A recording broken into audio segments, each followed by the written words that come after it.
My name is Sam Stone with State Office of Risk Management, and today we're talking about fire safety.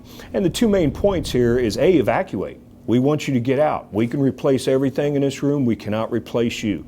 And B, never use an extinguisher unless you're trained and authorized to do so.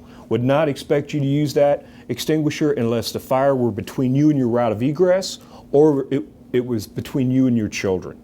Again, we like to emphasize get out. Fire is a tricky thing. If you had to fight a fire, we would recommend the pass method. Pull, aim, squeeze, and sweep.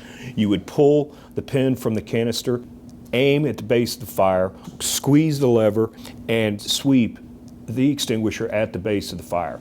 Again, I don't like to recommend that unless it's an emergency, because fire is a tricky thing. You may remember the fire triangle from high school chemistry class where you have heat, oxygen, and fuel. Extinguishers work differently. Some will take out the heat, some will eliminate the oxygen, some will take out the fuel. But you have to have the right extinguisher for the right job. You know, there are basically four types of fire that we talk about: A, B, C, and D.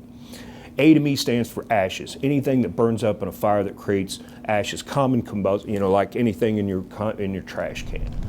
B is blow up. Those are flammable liquids: acetone, paint thinner, gasoline, methanol. C is an electrical fire: computers, electricity, electrical circuitry. Very dangerous fire. Black toxic smoke. And then D to me stands for dead. That's a metal fire, and those are very rare. This is what a lot of people refer to as an ABC extinguisher. It's not really an ABC extinguisher, it's a dry chemical extinguisher, but it's used for a type A, B, or C fire. The problem is this extinguisher isn't going to last very long, and you have to sometimes be within 6 feet of that hot, white, bright burning fire to take out the oxygen with this extinguisher. What do we want you to do? Get out.